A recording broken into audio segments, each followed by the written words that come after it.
सुचितरं गुणरत्न महाकरं भविकपङ्कजबोध दिवाकरं प्रतिदिनं प्रणमामि जिनेश्वरम् प्रतिदिनं प्रणमामि जिनेश्वरम्। मिलता है सच्चा सुख केवल भगवान तुम्हारे चरणों में, भगवान तुम्हारे चरणों में। यह विनती है पल पल छिन छिन रहे ध्यान तुम्हारे चरणों में, रहे ध्यान तुम्हारे चरणों में। चाहे संकट ने मुझे घेरा हो, चाहे चारों ओर अंधेरा हो, चाहे संकट ने मुझे घेरा हो, चाहे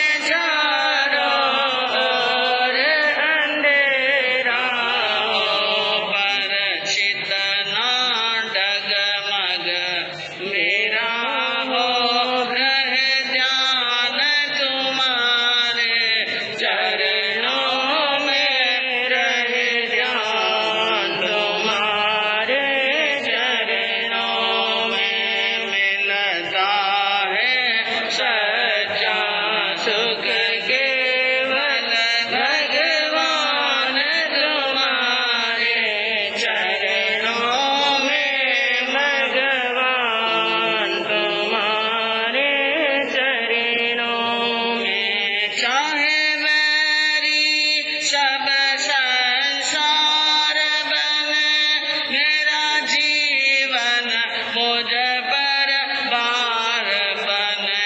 चाहे मेरी सब संसार बने, मेरा जीवन मुझ पर भार बने। चाहे मौत गले का हार बने, रहे ध्यान तुम्हारे चरणों में, रहे ध्यान तुम्हारे चरणों में। सर्वज्ञ सर्वदर्शी चरम तीर्थंकर अहिंसा के अवतार विश्व वंदनीय शासनपति श्रवण भगवान वर्तमान महावीर के पावन चरणों में कोटि कोटि वंदन। हृदय की अनंत अनंत आस्था के केंद्र, संयम धन के दाता, संसार सागर से तिरने का सन्मार्ग बताने वाले पूज्य गुरु भगवंत श्रवण सूर्य दिव्य विभूति 1008 श्री मर्दर के श्री निश्रीमल जी महाराज साहब के पावन चरणों में कोटि कोटि वंदन। अहिंसा दिवाकर लोकमान्य संत श्री राजस्थान वरिष्ठ प्रवर्तक पूज्य गुरुदेव श्री रूपचंद जी महाराज साहब के पावन चरणों में कोटि कोटि वंदन। मरुधरा भूषण संत शिरोमणि पूज्य प्रवर्तक गुरुदेव श्री सुकन मुनि जी महाराज साहब के पावन चरणों में कोटि कोटि वंदन। साधना की प्रतिमूर्ति सद्गुणों की उपासिका सरल मना शांत दांत गंभीरा गुरुवरिया महासती श्री सज्जन कंवर जी महाराज साहब के पावन चरणों में कोटि कोटि वंदन। धर्म प्रेमी बंधुओं, जिन वाणी के सच्चे उपासकों, शीलवती माताएं, अभी आपके सामने प्रश्न चल रहा था, एक ज्ञान और दूसरा आचरण। ज्ञान, मनुष्य का ज्ञान क्या महत्व रखता है और उनका आचरण क्या महत्व रखता है, इसके ऊपर आपने सुना कि जब ज्ञान सम्यक हो जाता है तो हमारा आचरण भी क्या हो जाता है, सम्यक हो जाता है। भगवान महावीर के आगमों के ज्ञान का सारांश है। किसी ने प्रश्न किया, किम अंगस्य सारो, अंगों का सार क्या है कि आया रो। क्या सार बताया? आचार। क्या बताया? आचार। अंग यानी अंग सूत्र, जो महावीर की वाणी है, जो गणधरों ने गूंथी है, उन अंगों का सार क्या है, जिनका उत्तर देते हुए परम ज्ञानियों ने कहा आया रो यानी आचार। ज्ञान और ज्ञान का सार है आचार। ज्ञान तो बहुत आ गया, लेकिन अगर हमारा आचरण नहीं सुधरा तो ज्ञान का कोई मतलब नहीं है। सूत्र कृतांग सूत्र के अंदर प्रभु महावीर ने फरमाया आहंस विद्या चरणम पमोक्षम। भगवान ने कहा, सर्वज्ञ देव ने कहा कि ज्ञान और चारित्र से ही मोक्ष की प्राप्ति होती है। ज्ञान और चारित्र नहीं हो तो मोक्ष की प्राप्ति नहीं होगी। और ठाणायन सूत्र के दूसरे ठाणे के अंदर बताया कि दो ही ठाणे ही जीवे संसार कंतार वी वयज्जा। ज्ञानम संजहा विद्या चेव शरणेन चेव।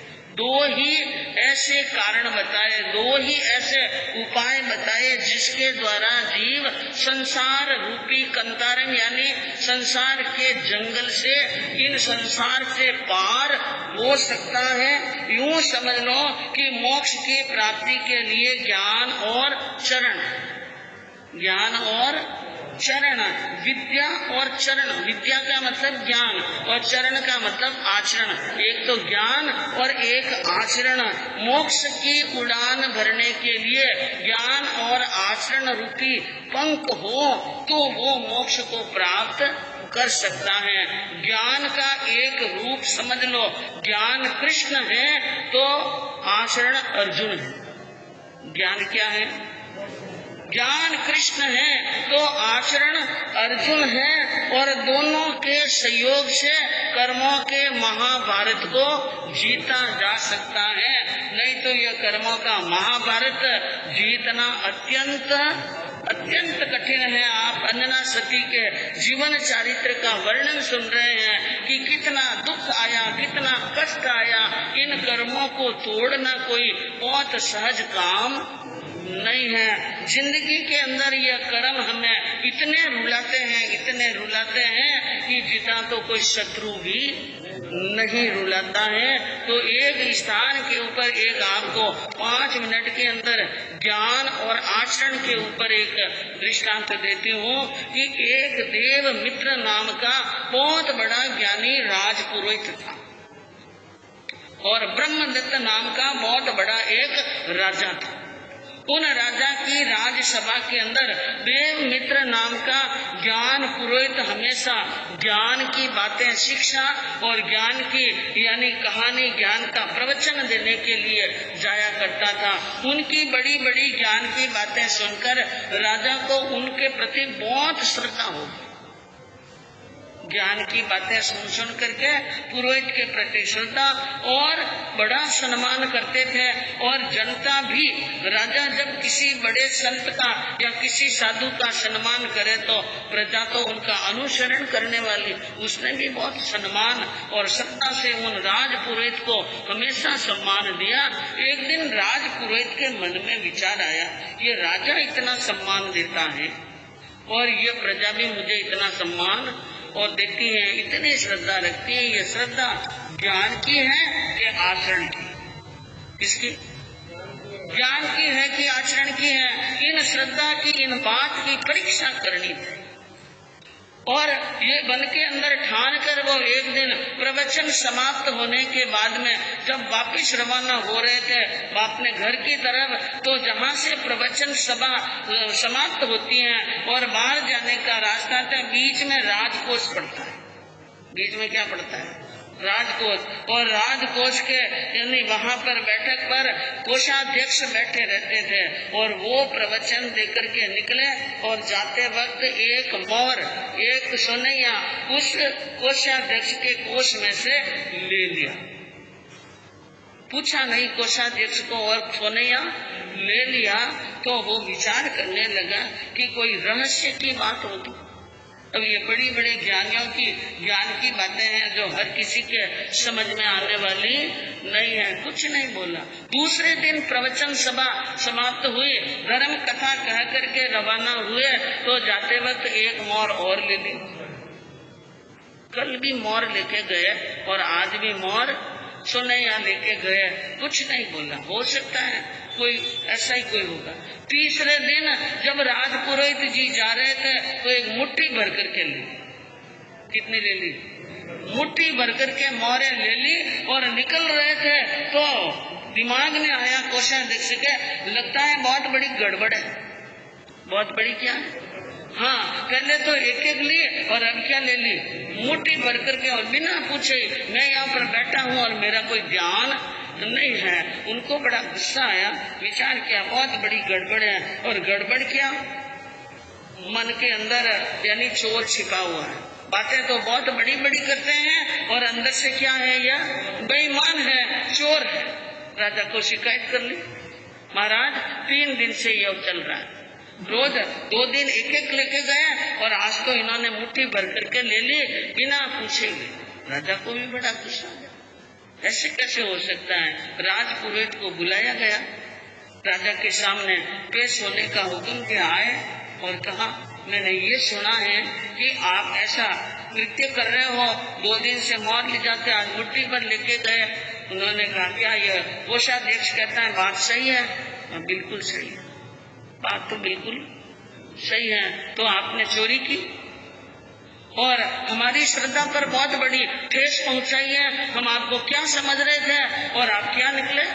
आपको तो हम भगवान समझ रहे थे और आप चोर निकले। राजा ने कहा, आप ठीक नहीं किया आपने, आपको इस चोरी की सजा तो भुगतनी पड़ेगी। और सजा यह है कि जिस हाथ से आपने यानी मोरे उठाई उस हाथ की अंगुलियां काट दी जाए। उस हाथ की क्या काट दे? अंगुली काट दे, ये आदेश हुआ।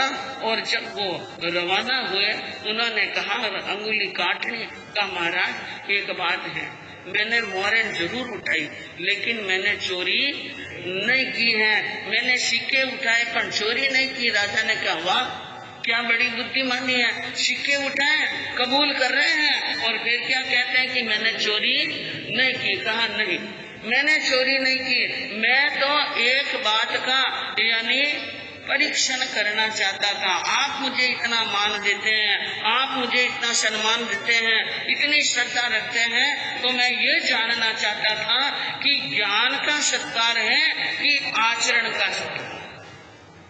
और मैं अब इस निर्णय तक पहुंच गया हूँ कि यह सत्कार ज्ञान का नहीं, किसका है? हाँ, क्योंकि ज्ञान तो मेरा पहले जैसा ही है, कोई ज्ञान तो खंडित नहीं हुआ। खंडित हुआ तो मेरा शील खंडित हुआ है, मेरा आचरण खंडित हुआ है। इसलिए महाराज ये बात है और मैं इस बात को जान चुका हूँ। जब सच्चाई समझ में आई तो राजा ने वापिस उनसे माफी मांगी और कहा कि बात बिल्कुल ठीक है, आचरण का बहुत बड़ा क्या है महत्व। ज्ञान कम होगा तो भी चलेगा लेकिन आचरण क्या होना चाहिए? विशुद्ध और शुद्ध आचरण। सदाचरण का मतलब क्या है? सद आचरण हो और हमारे भीतर इतनी एनर्जी है, इतनी ऊर्जा है, इतना शक्ति पावर है कि वो शक्ति वो एनर्जी जब नाभि से ऊपर के अंगों में प्रवेश करती है, ऊपर तरंगे चढ़ती है तो हमारे अंदर अच्छे विचार आते हैं, सदाचार के, उदारता के, दया के, त्याग की और वैराग और वीतरागता की भावना तक उत्पन्न करने वाले यही केंद्र हैं। जब मस्तक तक केंद्र पहुंच जाए तो ऊपर चढ़ने के बाद में, ऊपर चढ़ने के बाद में तो उत्तम भावनाएं आती हैं और वही चेतनाएं जब नाभि के नीचे जाती हैं तो वासना जागृत होती है, विषय और विकार जागृत होते हैं, अपराध जागृत होते हैं। चेतना ऊपर उठती है तो अपराधी भी श्रद्धेय बन जाता है और चेतना जब नीचे जाती है तो श्रद्धेय भी अपराधी बन जाता है। जैसे हमारे शास्त्रों में और धर्म शास्त्रों में, धर्म पुस्तकों में बात आती है वाल्मीकि की कि बड़े डाकू थे, रत्नाकर नाम के बहुत बड़े क्या थे? डाकू थे, अंगुली माल बहुत बड़े डाकू थे, अर्जुन माली बहुत बड़ा हत्यारा था, जिनका वर्णन अंतरिक दशांश सूत्र में सुना और राय पशेणीय सूत्र में चलता है। राजा प्रदेशी जो बहुत हत्या करते थे मनुष्यों की और जानवरों की, इतनी क्रूरता से, इतनी निर्दयता से कि शास्त्रों में वर्णन आया है कि उनकी कोहनी तक के हाथ हमेशा खून से क्या रहते थे। ऐसे अपराध, ऐसी वृत्तियां और ऐसे कार्य करने वालों की जब ऊर्जा ऊपर चढ़ी तो हमारे सबके लिए आदर्श पात्र बन गए और श्रद्धा के क्या बन गए, पात्र बन गए। तो कहने का मतलब यह है बंधुओं कि जीवन के अंदर मनुष्य को अपने जीवन के आचरण को पवित्र करने के लिए और आचरण को शुद्ध बनाने के लिए नित्य प्रति इस प्रकार का यानी हमें चिंतन करना चाहिए। ऐसा मन के अंदर ऊर्जा पैदा करनी चाहिए जो ऊर्जा ऊपर की ओर गतिशील हो। शुद्ध भावना भाने से और शुद्ध विचार करने से ऊर्जा उत्पन्न और शुद्ध होती है।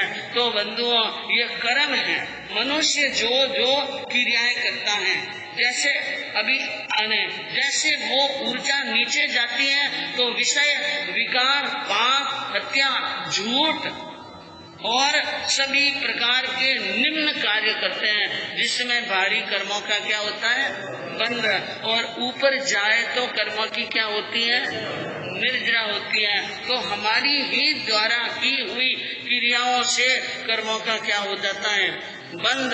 और फिर ये कर्म जब उदय में आते हैं उस समय आत्मा बड़ी यानी पीड़ित होती है और बड़ी दुखी होती है। इसलिए कर्म के जैसा कोई शत्रु ये कर्म न चावे नाच नाच रयो चेतन बोलो रे खावे जलो रे ओ कर्म न चावे नाच नाच रयो चेतन बोलो रे खावे जलो रे। कर्म नाच नचाते हैं और कर्म बड़ों बड़ों को डिगा देते हैं, कर्म बड़ों बड़ों को धूल चटा देते हैं और बड़ों बड़ों के मान का मर्दन कर देते हैं। आपने कई धर्म ग्रंथों में, कई महापुरुषों के और जीवन चरित्र में और कई प्रकार के महापुरुषों के प्रवचन में सुना है कि जो जितने भी बड़े बड़े हुए हैं, चाहे वो सीता सती हो, चाहे कोई हो, कर्म ने किसी को सीता सी सतवंती नारी लव कुश को वन में जाया, पियर सासरा हो गया वैरी, सती अंजना दुख पाया, द्रौपदी चीर हरण दुशासन भरी सभा में उठ गाया, चंदन माला राजपुत्री को बीच बाजारा बिकवाया, एक साड़ी में नल दमयंती दोनों ने लाज बचाए, गुण जाने भाई कर्म उदय कब आए रे, गुण जाने रे भाई कर्म उदय कब आए। सीता जैसी महान सती को इन कर्मों ने ऐसा रुलाया कि लव और कुश का जन्म कहाँ होता है, जंगल के अंदर होता है। और सती अंजना का तो व्याख्यान सुन ही रहे हैं, 3.5 महीने से पियर सासरा हो गया वैरी, पियर भी वैरी और सासरा भी क्या हो गया, वैरी, और इतना दुख प्राप्त कर रही हैं। और द्रौपदी जो 5 पांडवों की पत्नी थी, उन द्रौपदी का चीर हरण करने के लिए दुशासन उनको बाल खींचकर पकड़कर सभा में लाता है और वो रोती रहती है, लेकिन कोई किसी की सुनता नहीं। और चंदन वाला भगवान महावीर के 36,000 शिष्यों में प्रधान शिष्य चंदन वाला को बीच बाजार में बिकना पड़ा। नल और दमयंती को एक साड़ी में लाज बचानी पड़ी और दर दर का भिखारी बनना पड़ा। बंधुओं, यह कर्म तो जिनका हम नाम लेते हैं उनको भी नहीं छोड़ा तो हमें भी छोड़ने वाले नहीं है।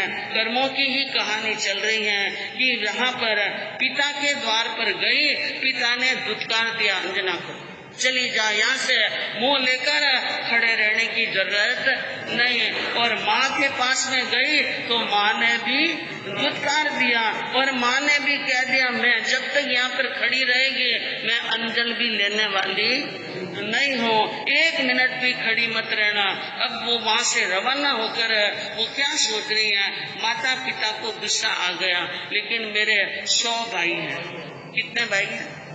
100 भाई हैं। कोई न कोई भाई को दया आएगी। और इतनी जोरदार प्यास लगी है तो क्या पिलाएंगे?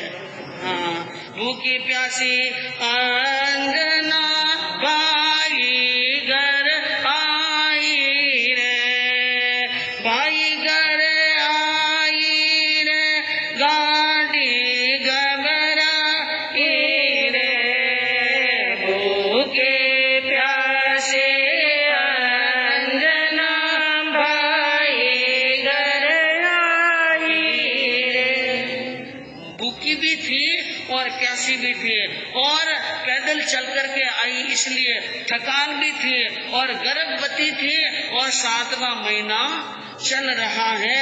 ऐसी स्थिति के अंदर अपमान को झेल कर और बहुत दुखी होती हुई, घबराती हुई, आंखों में से आंसू निकालती हुई अपने भाई के द्वार पर पहुंचती हैं। और वहाँ भाई के घर पर किसी ने खबर दे दी कि ऐसे करके अंजना यहाँ पर आई है। तो ननंद बाई के आने की खबर पहुंच गई।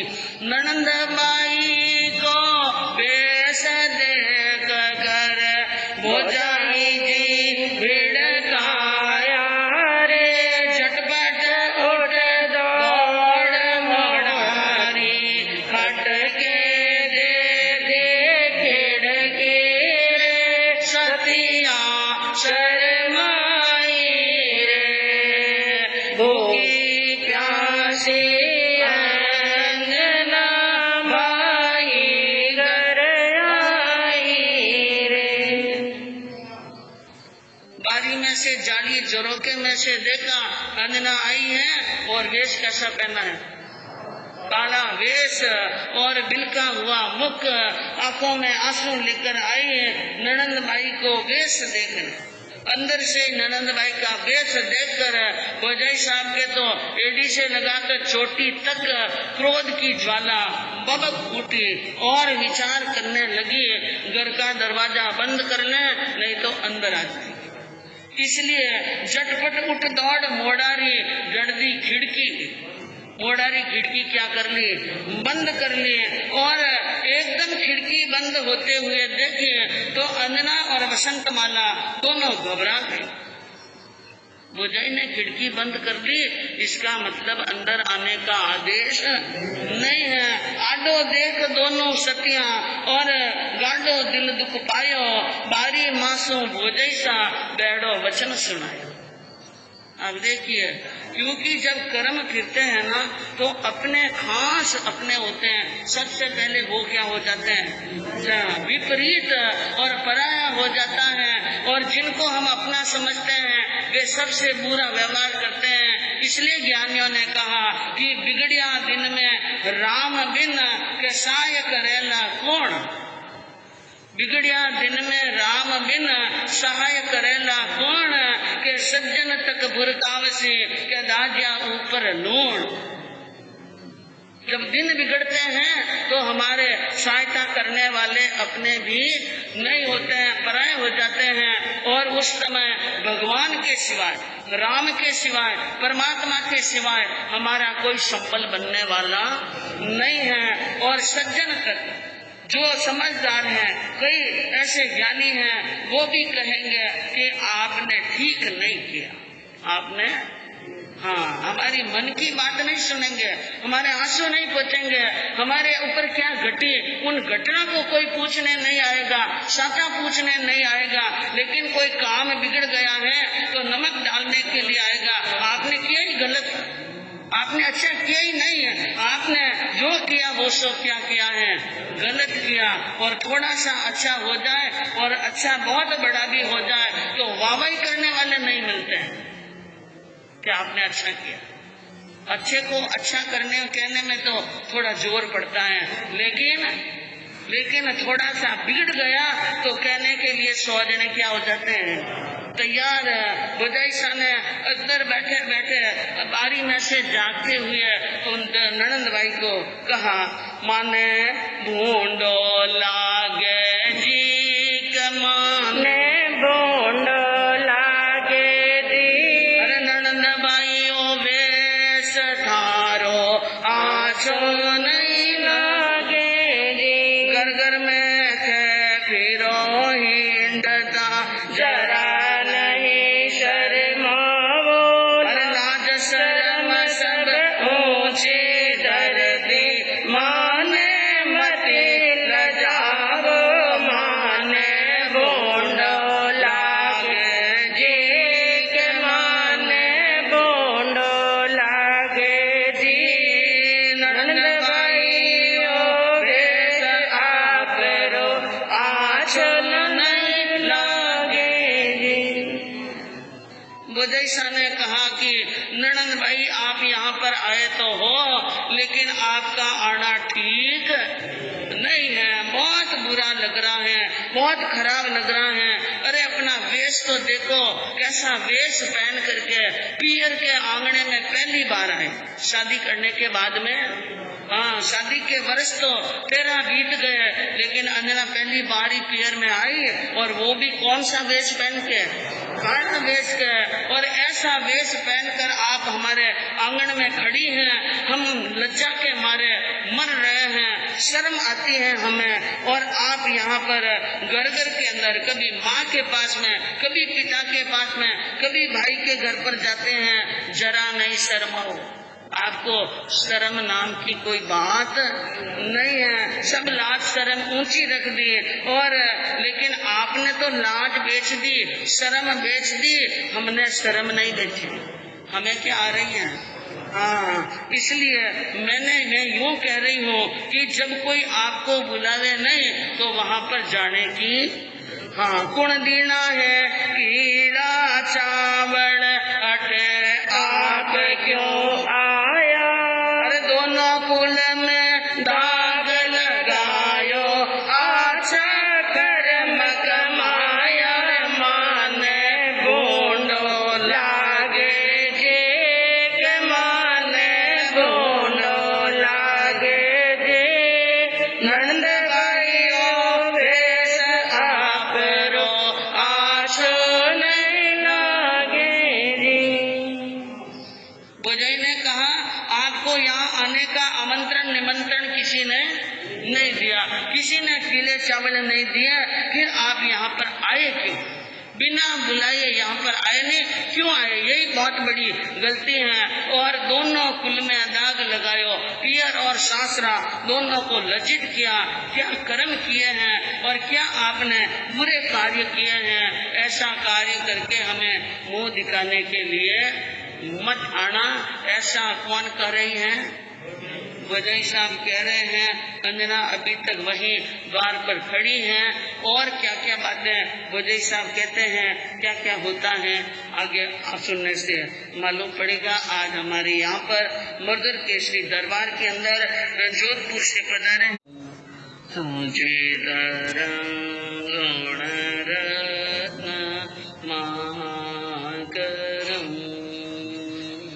भाविका पंकज बोध दिवाकरम्